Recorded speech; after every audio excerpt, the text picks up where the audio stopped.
L'audience est ouverte, veuillez vous asseoir.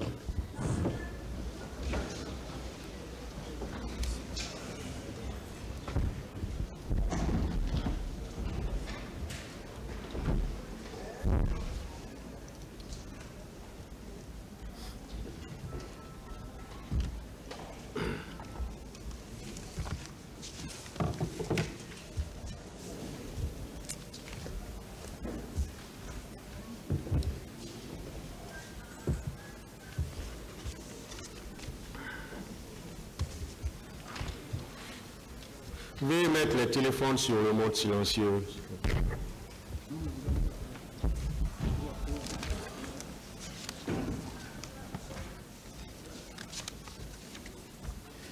Ministère public compte M. C.C. Raphaël Abba, M. Alpha Madou Baldé, M. Marcel Guilawogui, M. Claude Pivi, M. Moussa Kegoro Kamara, M. Brema Kamara Di Kalonzo, M. Aboubakar Diakité Di Toumba, M. Blaise Goumou, M. Moussa Dadis Kamara, M. Mamadou Aliou Keita, M. Aboulaye Chérif Diaby, M. Paul Mansa Guilawogui, le Parti civil, M. Ouri Baïleba et plusieurs autres. La Fédération internationale des ligues de droits de l'homme, FIDH, l'Organisation guinéenne de défense des droits de l'homme et du citoyen, OGDH, l'Association des parents victimes et amis du 28 septembre 2009, AVIPA,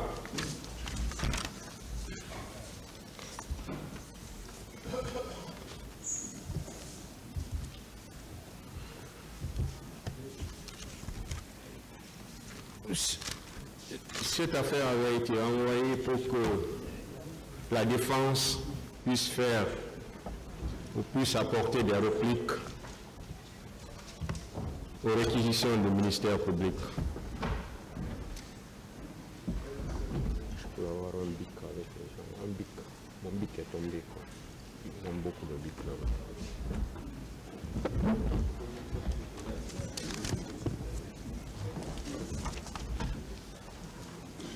Merci.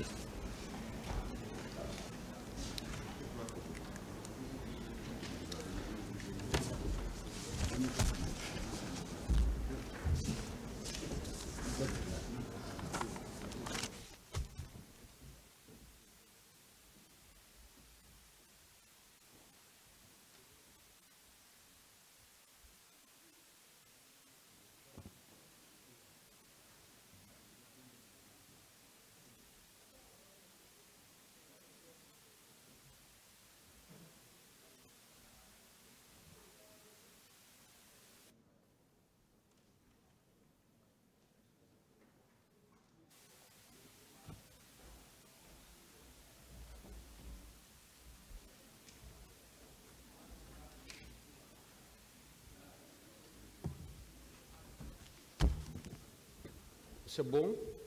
Oui. Oui, allez-y.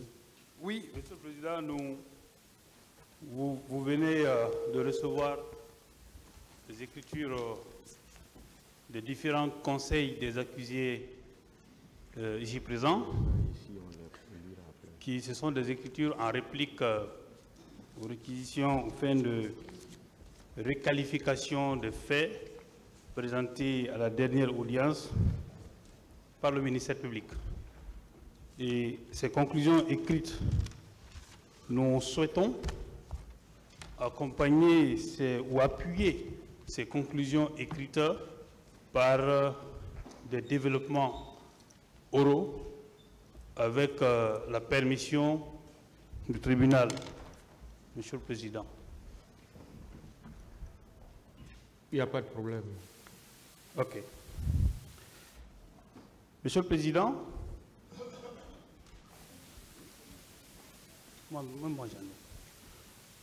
Monsieur le Président, l'audience dernière,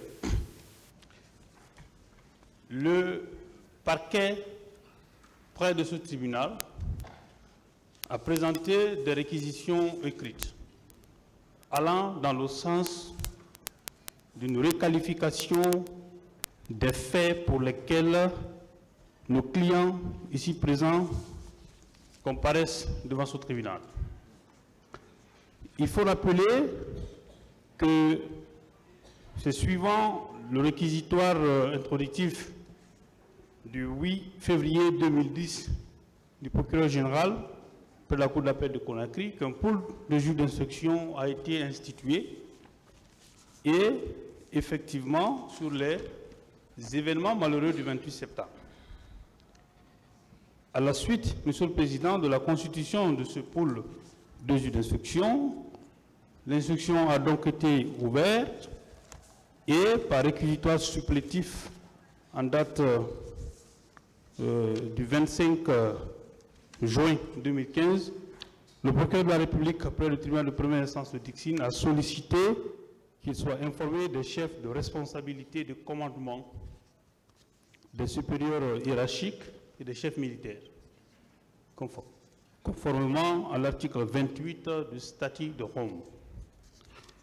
Monsieur le Président, puisque moi qui prends la parole maintenant là, je le fais au nom du président Moussa Dadis Camara, je rappelle qu'en date du 8 juillet 2015, le président Dadis a été inculpé à Ouagadougou des chefs de plusieurs infractions, dont entre autres complicité de meurtre, complicité d'assassinat, complicité d'enlèvement, de séquestration et de torture, complicité de coups et de blessures volontaires, complicité de pillage de marchandises, de biens immobiliers, d'incendie volontaire et magasins, ainsi de suite.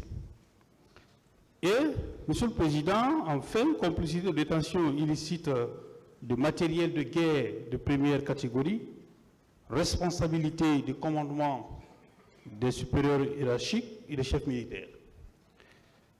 Monsieur le Président, au cours de l'instruction et au terme, bien entendu, en prélude de la clôture de l'instruction, le parquet, dans ses réquisitions définitives en date du 11 décembre 2017, a sollicité la requalification des faits de responsabilité de commandement des supérieurs hiérarchiques et des chefs militaires en complicité de droit commun des crimes reprochés au président Moussa Dadis Camara. Ce que je rappelle ici est important. Ce que signifie déjà, Monsieur le Président, honorable assesseur, que dans ces réquisitions définitives, c'est le parquet lui-même qui a sollicité la requalification des faits de responsabilité de commandement et de chef militaire en crime de droit commun.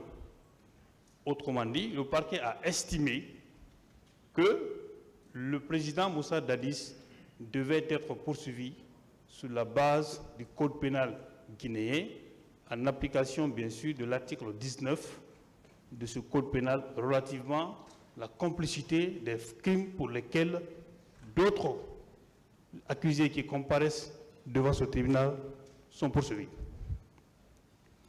Et nous ne sommes pas devant un autre parquet, nous sommes devant le même parquet en vertu du principe de l'indivisibilité du parquet. Monsieur le Président, honorable assesseur, le juge d'instruction a suivi le parquet dans ses réquisitions définitives en rendant, Monsieur le Président, une ordonnance de requalification de non-lieu partiel et de renvoi devant le tribunal criminel à travers l'ordonnance numéro 07 du 29 décembre 2017. En retenant donc à l'encontre du président Dadis les chefs de complicité au lieu des faits, Monsieur le Président, honorable assesseur, de responsabilité de commandement en complicité des crimes poursuivis devant votre tribunal. Monsieur le Président, contre cette ordonnance, un recours a été exercé, non seulement par les parties civiles, mais par également un des accusés. En appel, Monsieur le Président, la Chambre de contrôle de l'instruction, la deuxième chambre, a rendu un arrêt en date du 18 mai 2018 qui confirme l'ordonnance qui a été rendue par le juge d'instruction. ce qui signifie que l'arrêt a maintenu la question a maintenu la qualification de complicité à l'égard du président Dadis. Je rappelle, Monsieur le Président, que contre cet arrêt de la Chambre de contrôle de l'instruction, le parquet n'a pas formé de pourvoi. Ce qui signifie que le parquet a accepté le principe que nos clients soient jugés sur la base des règles du droit commun. Monsieur le Président, contre cette décision, pas le parquet, mais la partie civile, qui était quand même animée de cette intention de vouloir à ce que nos clients puissent être jugés suivant le statut de Rome, a essayé de former pourvoi au même titre qu'un des accusés, Monsieur le Président. Et l'arrêt de la Cour suprême a été sans appel. Cette juridiction suprême, Monsieur le Président, qui fonde l'unité de jurisprudence dans notre législation, parce qu'ici et maintenant, et dans toutes les procédures, Monsieur le Président, honorable assesseur, et j'en reviendrai tout à l'heure là-dessus, lorsque la Cour suprême rend une décision de justice, son interprétation de la loi, l'application que cette juridiction suprême fait de la loi s'impose en termes d'autorité aux juridictions de fond et aux juridictions de degré inférieur. Je reviens tout à l'heure sur les conséquences d'une telle décision et ce que doit faire un juge de fond qui est saisi d'un contentieux définitivement réglé par un juge suprême qui est juge du droit, Monsieur le Président. Monsieur le Président, honorable assesseur, la Cour suprême a rendu donc un arrêt qui rejette les pourvois. Et l'on sait, pour tout juriste, Monsieur le Président, que la conséquence d'un arrêt de rejet est la validation de l'arrêt contre lequel le pourvoi a été formé. Notamment, bien entendu, il s'agit de cet arrêt de la deuxième chambre de contrôle de la Cour d'appel de Conakry qui confirme l'ordonnance non seulement de requalification des faits, Monsieur le Président, de non-lieu et de renvoi devant le tribunal criminel qui est votre juridiction. Monsieur le Président, ici, nous avons tenu des débats pendant plus d'une année. Cette question avait émergé à un moment donné de la procédure et bien sûr nous avons soupçonné le ministère public ainsi que certaines parties civiles dans les questions qu'ils posaient à nos clients. Et il avait été relevé à ce stade de la procédure, Monsieur le Président, que l'on devait rester dans le cadre de l'ordonnance de renvoi et que l'on devait se circonscrire les débats autour des infractions pour lesquelles nos clients ont été renvoyés. Ce qui était, en ce moment-là, de droit. Monsieur le Président, puisque après tous ces débats, après la projection de ces vidéos ici et l'audio que nous avions entendu, le ministère public, dans ses observations, a estimé qu'il existait des éléments du dossier qui pouvaient vous amener, votre tribunal, à vouloir faire une requalification des faits. Et en ce moment-là, le parquet a présenté ses réquisitions.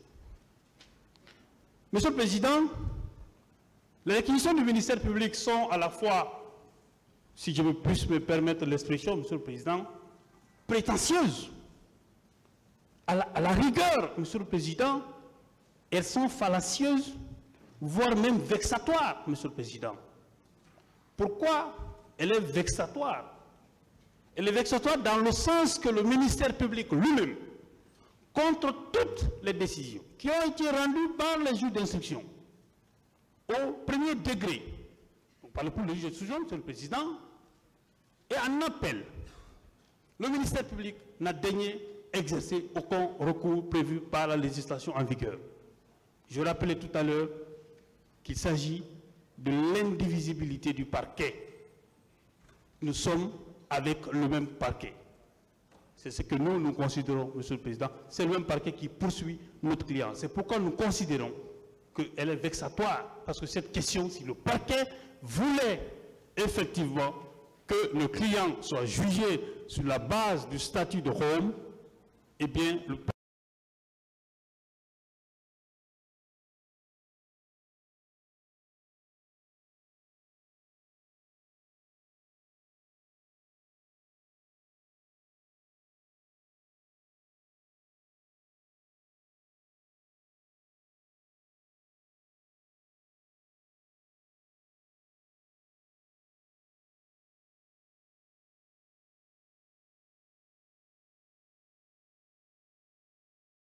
du parquet doivent être déclarés par votre juridiction irrecevables,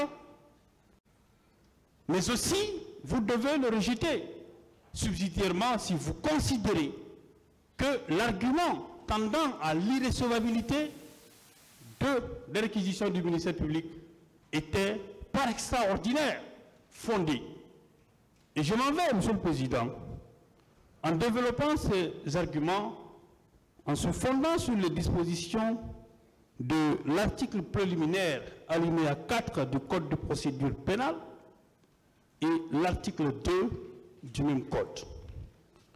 Monsieur le Président, l'article préliminaire alinéa 4 du Code de procédure pénale dispose ce qui suit. Toute personne, toute poursuite cesse dans le cas où la personne en cause justifie avoir été déjà jugé définitivement pour les mêmes faits.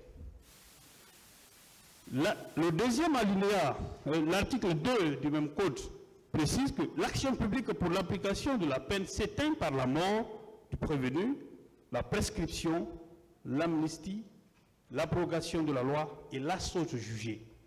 Monsieur le Président, notre argument fondamental sur l'irrecevabilité des réquisitions présentées par le ministère public est fondé sur la chose jugée. Monsieur le Président, honorable assesseur, en droit processuel, l'on le sait tous, parce que nous avons tous fréquenté des facultés de droit, que la chose jugée, ou une chose est jugée lorsque le juge statue définitivement sur le fond, lorsqu'il statue sur le fond des contentieux, et qu'il tranche le fond des contentieux. Le juge d'instruction, lorsqu'il rend une ordonnance de non-lieu ou de renvoi, statue sur ce qu'il y a ou non de charges suffisantes qui justifient le renvoi d'une personne ou d'un inculpé devant une juridiction criminelle. En le faisant, Monsieur le Président, puisqu'on est au stade des charges, Monsieur le Président, le juge d'instruction vérifie au cas par cas les infractions qui figurent dans le réquisitoire introductif. Vérifier est-ce que pour telle ou telle infraction, les charges sont suffisantes pour que l'intéressé puisse être renvoyé devant la juridiction du jugement. En le faisant, Monsieur le Président, la recherche des éléments constitutifs de l'infraction, la recherche, Monsieur le Président, de la personnalité du client, de l'inculpé qui comparaît devant le juge d'instruction, la recherche, Monsieur le Président, du principe de la légalité des délits et des peines opérée par le juge d'instruction dans son ordonnance de règlement est une question de fond. C'est une question de fond. Donc si le juge d'instruction rend une ordonnance de non-lieu, de renvoi ou de requalification, le juge d'instruction se prononce sur une question de fond. Ce sont les questions de détention, les questions, Monsieur le Président, de contrôle judiciaire, les questions de sortie du territoire et les questions de saisie. Ça, ce sont des questions de forme, de mesures conservatoires. Mais lorsqu'il s'agit, Monsieur le Président, honorable assesseur, de se prononcer de ce qu'il y a ou pas des charges suffisantes contre une personne, Monsieur le Président, le juge d'instruction, en le faisant, se prononce sur une question de fond. À partir de ce moment, Monsieur le Président, c'est une décision qui est l'ordonnance de renvoi, qui saisit votre juridiction, Monsieur le Président, a acquis l'autorité de la chose jugée. Mais Monsieur le Président, ce n'est pas, si vous regardez clairement dans nos conclusions, ce n'est pas seulement l'autorité de la chose jugée, Monsieur le Président, que nous relevons. Nous relevons le fait qu'il y a force de choses jugées irrévocables. Et c'est important, force de choses jugées irrévocables. Il y a choses jugées lorsqu'il y a une décision sur le fond. lorsqu'il y a une décision sur le fond. Il y a force de se juger irrévocable lorsqu'aucun recours, ni ordinaire, ni extraordinaire, n'est possible contre la décision qui a été rendue par le juge. Et c'est pourquoi, Monsieur le Président, vous remarquerez que cette décision qui a été rendue par le juge d'instruction, il y a eu un recours des parties civiles, mais également d'un accusé. Le ministère public ne l'a pas fait. En appel, la question a été examinée et en fin de compte, la Cour suprême a rendu un arrêt. Cette décision de la Cour suprême de notre pays a acquis force de se juger irrévocable. Ce qui signifie qu'il n'est plus possible que l'on revienne sur cette question. Monsieur le Président, la question qui vous est posée est délicate. Et la délicatesse de cette question relève plusieurs choses. Peut-être l'une des choses vont être développées par le ministère, par mon confrère tout à l'heure. Monsieur le Président, la question qu'on vous pose est une question de sécurité juridique, est une question d'unité jurisprudentielle. Est-ce que votre juridiction doit permettre à ce qu'on remette en cause une décision qui a déjà été rendue par la Chambre pénale de la Cour suprême? C'est la question qui se pose. Deuxième problématique, Monsieur le Président. Est-ce que votre juridiction doit être une juridiction protectrice de la sécurité juridique et des libertés individuelles ou une juridiction qui fait la promotion de l'arbitraire ou de la valorisation de l'insécurité juridique? Ce sont des questions qu'on pose. Nous ne pensons pas, Monsieur le Président, que votre tribunal criminel qui juge nos clients, Monsieur le Président, et qui, de notre point de vue, est composé d'éminents magistrats, Monsieur le Président, parce que nous savons que le choix porté sur vous trois pour présider cette juridiction, Monsieur le Président, est un choix fort, un choix qui est fondé sur vos connaissances du droit, sur l'expérience que vous avez acquise dans le jugement des affaires correctionnelles et criminelles. C'est pour ça que vous avez été choisi. Et c'est pour ça d'ailleurs que les débats, vous les menez de manière sereine et responsable. Je ne crois pas, et je refuse, Monsieur le Président, de croire que vous, votre juridiction, fera la promotion de l'insécurité juridique en remettant en cause l'unité jurisprudentielle. Pourquoi? Parce que la Cour suprême de notre pays, Monsieur le Président, est juge de droit. Autrement dit, le droit qui sort de cette juridiction, c'est du droit raffiné, Monsieur le Président. C'est le laboratoire du droit. Ça veut dire qu'elle a déjà donné son interprétation du texte. Et ce qui risque d'arriver, c'est que si vous procédez, Monsieur le Président, à une requalification des faits, ce que j'ose espérer qu'il ne va jamais arriver, Monsieur le Président, c'est que le contentieux que vous êtes en train de juger ne va pas en rester là. Il va être examiné par la Cour d'appel, il va être examiné par la Cour suprême. C'est évident. Et c'est clair qu'elle va suivre sa ligne jurisprudentielle. Parce que ce dossier, il est important pour le peuple de Guinée. Il est important pour le peuple de Guinée. Et je comprends, Monsieur le Président, la position du parquet d'alors. C'est la question de la souveraineté des poursuites. La question de la souveraineté des poursuites, parce que, Monsieur le Président, honorable assesseur, au moment de fait, le législateur guinéen avait déjà prévu des infractions qui pouvaient être entrées dans le cadre des faits qui se sont déroulés au stade du 28 septembre, Monsieur le Président. Ces événements malheureux. Et c'est la raison pour laquelle on a voulu que nos tribunaux, bien entendu, jugent ce contentieux-là. Si on voulait que ces contentieux soient réglés sous la qualification du crime contre l'humanité, on aurait aimé, bien entendu, que nos clients se retrouvent devant la Cour pénale internationale. Mais, Monsieur le Président, nous avons confiance en votre juridiction. L'article préliminaire du Code de procédure pénale prévoit l'équilibre des droits des parties. Le principe du contradictoire, ce sont les principes universels, Monsieur le Président, qui figurent dans tous les instruments juridiques internationaux de protection des droits de l'homme. Et ça, nous savons, Monsieur le Président, sur cette question-là, compter sur votre sens de responsabilité en jugeant les faits tels qu'ils sont prévus. Monsieur le Président, en se fondant donc sur l'autorité de la chose jugée et une décision qui a acquis la force de chose jugée irrévocable, il n'y a pas un autre argument juridiquement valable que la question d'irrécevabilité tirée de l'autorité de la force de chose jugée irrévocable. Et je ne crois pas que votre juridiction va militer dans le sens de la révocabilité d'une décision qui a acquis force de se juger irrévocable. Je ne crois pas.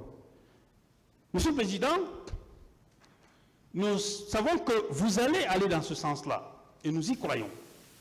Mais dans tous les cas, Monsieur le Président, s'il vous arrive à ne pas suivre cet argumentaire qui nous paraît valable au regard des arguments que nous développons et des principes qui régissent, bien entendu, ce procès et tant d'autres procédures, Monsieur le Président, nous vous prions de bien vouloir, cette fois-ci, faire application des dispositions de l'article 5 du Code pénal de 2016, qui dispose ce qui suit, Monsieur le Président. Nul ne peut être puni pour un crime ou pour un délit dont les éléments ne sont pas définis par la loi. Monsieur le Président, pourquoi nous relevons cette disposition? Tout à l'heure, la question va se poser. Mais nous voulons simplement rappeler d'abord que votre juridiction fait la preuve de pédagogie. Pédagogie parce que le droit s'apprend aussi devant le prétoire, Monsieur le Président. Nous sommes des plaideurs, nous plaidons. Mais à vous de décider, parce que cette mission de juger des personnes ou de dire le droit est confiée à votre juridiction. Tout à l'heure, nous posons le principe de la légalité des délits de peine, qui est un principe, Monsieur le Président, à valeur constitutionnelle. Parce que toutes les constitutions que notre pays a connues, ces constitutions prévoyaient ce principe de la légalité des délits et des peines. L'article 12 également de la Charte de la transition prévoit ce principe de la légalité des délits et des peines. Pourquoi nous le relevons? Nous le relevons parce que les crimes pour lesquels nos clients sont poursuivis ont été commis en 2009. En 2009, la Guinée avait un code pénal qui reprimait les infractions de meurtre, d'assassinat, d'incendie et toute autre infraction prévue pour lesquelles nos clients sont poursuivis ici. Ces infractions étaient déjà définies. La question qui va se poser, la Guinée était-elle membre de la Cour pénale internationale au moment de la commission des faits? Ça, c'est une réalité existée. Mais la question qui va se poser, Monsieur le Président, et c'est un véritable problème de droit qui se pose, et sa technicité vous amènera éventuellement à prendre une décision, peut-être la meilleure, qui pourra éventuellement être enseignée dans nos tribunaux. La question de l'applicabilité des conventions internationales ou des traités internationaux directement sans l'adoption d'une norme interne ou de manière directe, indirecte. Je veux dire ceci, pour être plus clair, Monsieur le Président, est-ce qu'une convention internationale ou un traité international adopté auquel notre pays est parti s'applique de manière immédiate ou directe sans l'adoption de textes internes, ou bien l'application de ces conventions est subordonnée d'abord à l'adoption d'un texte interne? C'est le problème de droit qui se pose. Pourquoi? Parce que la Guinée était certes membre de la Cour pénale internationale au moment des faits, mais le Code pénal guinéen ne prévoyait aucune des infractions prévues par le statut de Rome. Est-ce qu'en ce moment-là, la Guinée peut juger ces crimes-là sur son territoire alors que ces faits ne sont pas prévus dans son Code pénal? C'est le problème de droit. Ou bien, la Guinée va-t-elle effectivement appliquer la Convention directement en faisant juger ses citoyens? À titre de comparaison, Monsieur le Président, quand vous prenez par exemple le traité de l'OHADA, qui a une particularité, Monsieur le Président. Ce traité, il est dit, je crois à l'article 10 du traité, que les actes uniformes de l'OHADA sont d'application immédiate sur le territoire de l'État parti, sans qu'il ait besoin que l'État parti adopte des textes internes pour faire application des dispositions de l'acte uniforme. C'est pourquoi même la publication des actes uniformes de l'OHADA au journal officiel de l'OHADA, effectivement, suffisent pour que le texte trouve application dans l'État parti. On n'a pas besoin à l'interne d'appliquer les textes. Cette question est réglée, Monsieur le Président, dans les dispositions de l'article 10 de l'acte uniforme relatif au traité de l'OHADA, Monsieur le Président. L'article 10 du traité de l'OHADA prévoit déjà l'applicabilité ou l'application directe sans l'adoption de textes internes pour valider l'application de ces textes-là sur le territoire. Cette question est réglée par le traité de l'OHADA.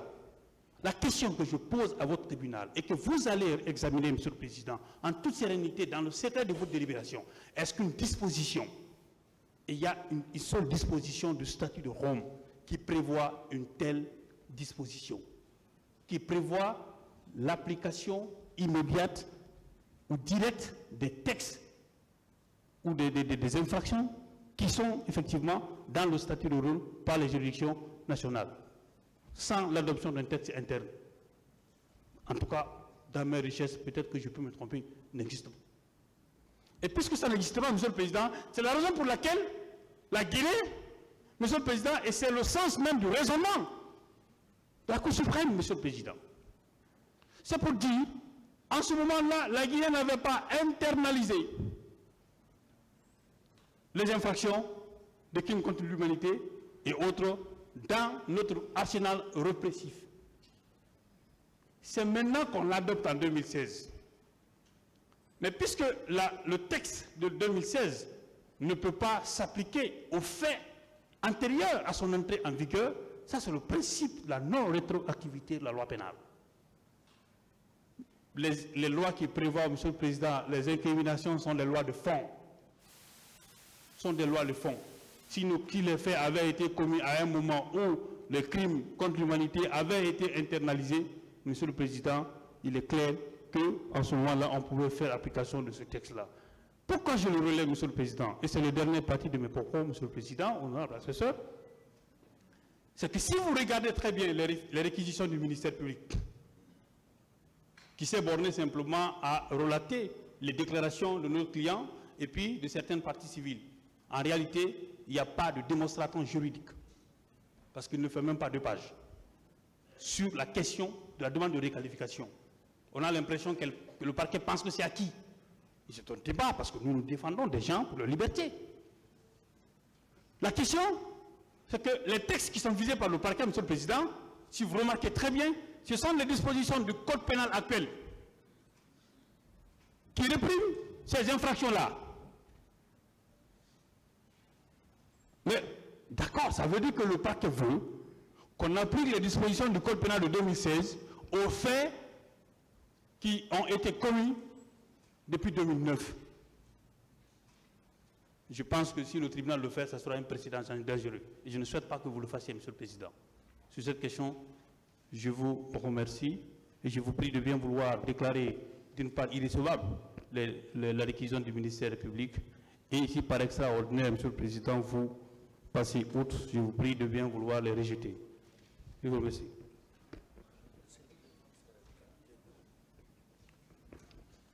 Merci, Monsieur le Président, honorables assesseurs. Je prends la parole à la suite de mon talentueux confrère, Maître Almami Samori Traoré, qui vient par des arguments pertinents, percutants, de déconstruire les prétentieuses réquisitions du ministère public. Monsieur le Président, tout d'abord, je voudrais, en application des dispositions des articles 442 et 529, m'assurer que nos écritures que nous venons de déposer sur la table de votre tribunal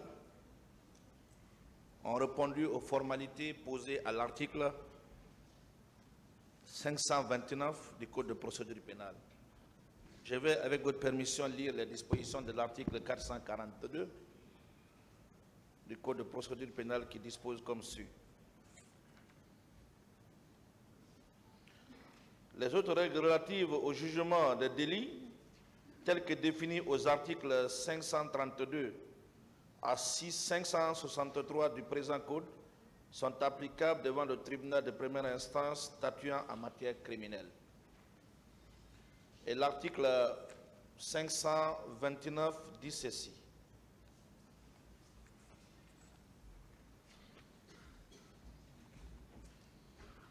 Le prévenu et les autres parties et leurs conseils peuvent déposer des conclusions. Ces conclusions sont visées par le président et le greffier. Ce dernier mentionne ces dépôts en ses notes d'audience. Nous voudrions nous assurer, Monsieur le Président, du respect de cette formalité avant de continuer notre développement oral sur votre permission. Allez-y, maître, c'est vous-même qui avez déposé les conclusions, non? Le tribunal les a reçues, non? Oui, nous savons que le tribunal les a reçues, mais le tribunal demande une signature. Et la loi exige une formalité. Oui, mais cette formalité, ce n'est pas à vous. C'est au tribunal de le faire. Nous considérons que cette formalité est remplie. Donc, allez-y. Et qu'on peut évoluer, Monsieur le Président. Monsieur le Président, nous commençons par faire observer que ces réquisitions intervenues 1 an, 6 mois après l'ouverture de ces débats sont la preuve que le ministère public est convaincu de l'innocence du capitaine Moussa Dadis Camara quant à sa responsabilité pénale individuelle. Il faut chercher des poux sur un crâne rasé, raison pour laquelle il s'est aventuré sur le terrain de la responsabilité de commandement des supérieurs hiérarchiques et autres chefs militaires. Ces réquisitions, sans doute, constituent à nos yeux un acharnement contre le capitaine Moussa Dadis Camara, une manipulation pour faire une justice sélective dont nous sommes certains ne passera pas par votre tribunal. Monsieur le Président, ces réquisitions de 32 pages, par ces réquisitions de 32 pages, ce parquet qui se trouve en face de moi a démontré qu'il est prompt, dynamique, acharné, déterminé à solliciter la requalification des faits contre certains accusés, mais au même moment fait la sourde aux oreilles quant aux interpellations sur des révélations gravissimes qui ont été faites ici au cours des débats. Peut-on sérieusement alléguer une responsabilité de commandement de chef militaire dans ces débats sans se donner la moindre peine d'engager une poursuite, surtout contre tous les hommes qui étaient sur la chaîne de commandement à l'époque des faits? J'aurais pris cette démarche au sérieux si, accessoirement à cette procédure, comme l'a fait ce parquet contre le colonel Bienvenu Lama et d'autres personnes, si ce parquet avait déjà engagé des poursuites contre le ministre de la Défense et tous ceux qui étaient sur la chaîne de commandement à l'époque des faits. on veut à tout prix incriminer le capitaine Moussa Dadis Camara. On veut par tous les moyens mettre tout sous la tête du capitaine Moussa Dadis Camara. Mais Monsieur le Président, nous avons la conviction que vous n'allez pas accepter quand même que cette pilule passe par votre cuisine. Monsieur le Président, mon brillant et talentueux confrère vous a fait des démonstrations. Je vais, n'est-ce pas, me permettre de ne pas le répéter, même si par moment je serai obligé de revenir sur certains points qu'il a déjà évoqués. La répétition ayant une vertu pédagogique, je ne vais quand même pas m'en lasser de revenir sur certains points qui me paraissent, n'est-ce pas, intéressantes pour la bonne appréciation de cette affaire. Je vais, Monsieur le Président, me réserver de revenir sur les faits de la procédure qui ont été brillamment étayés par Maître Almami Samori Traoré. La défense du capitaine Moussa Dadis Camara a axé son intervention sur deux angles fondamentaux qu'il a développés. On a reçu du parquet des réquisitions de 32 pages. Mais je dois vous dire, et vous allez convenir avec la défense du capitaine Moussa Dadis Camara, sur les 32 pages, il n'y a qu'une demi-page qui intéresse ces débats. Le reste, le parquet a transformé, manipulé des faits, recoupé ses prétentions pour tenter de vous induire en erreur. Moi, j'avais hâte de découvrir, d'apprendre la démonstration juridique qui soutiendrait ces réquisitions. Mais je n'ai vu nulle part. Et je pense qu'au niveau de la défense, nous sommes unanimes que le ministère public n'a fait aucune démonstration juridique. Ces 32 pages n'ont servi qu'à amuser la galerie. Il n'y a que la demi-page qui, d'ailleurs, m'a l'air d'être recoupée sur Internet, qui a été consacrée là pour alléguer la requalification. Aucune démonstration juridique, et vous allez convenir avec nous que la démarche du parquet n'est fondée sur aucune disposition légale pertinente. Nous sommes en droit pénal. Ce sont des règles écrites, précises, qui sont d'interprétation rigide. Dans ces réquisitions, le ministère public, dans ses réquisitions du 1er mars 2024, a fondé curieusement ses prétentions sur les dispositions des articles 194, 195, 197, 198, 199 du Code pénal, 7, 25, 28, 29 et 30 du statut de Rome sur la Cour pénale internationale du 17 juillet 1998. Mais, Monsieur le Président, ces réquisitions, on l'a dit, ne peuvent prospérer sur les deux arguments pertinents que mon confrère a abordés. Je vais revenir sur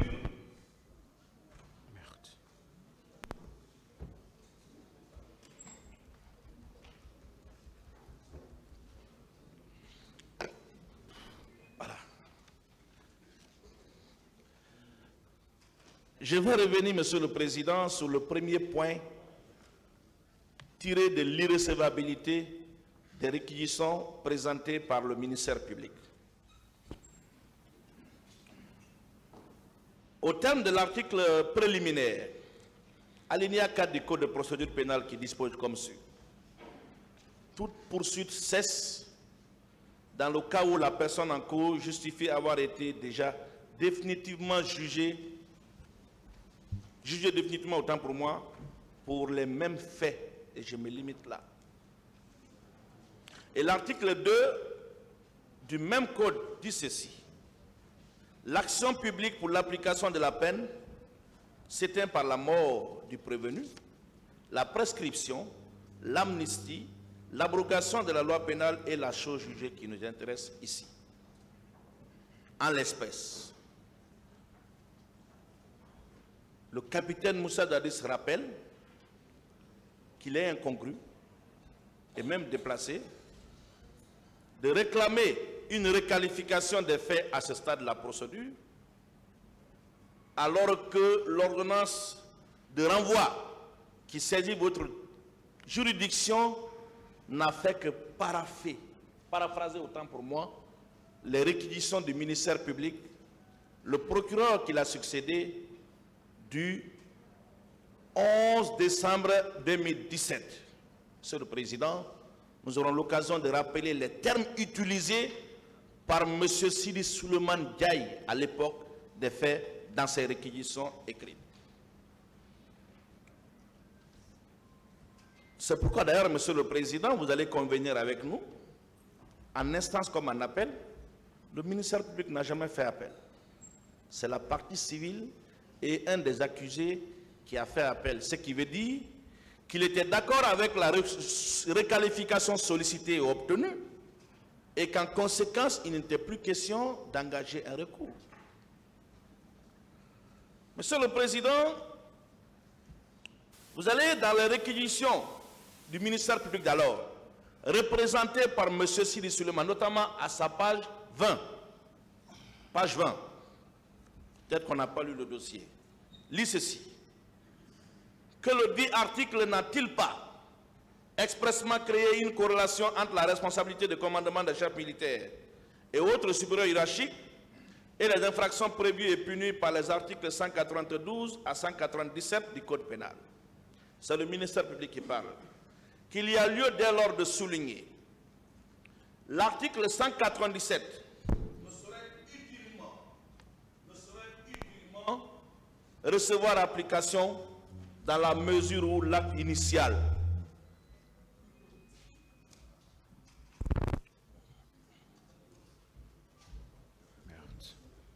le ministère public n'est pas loin de cette coupure.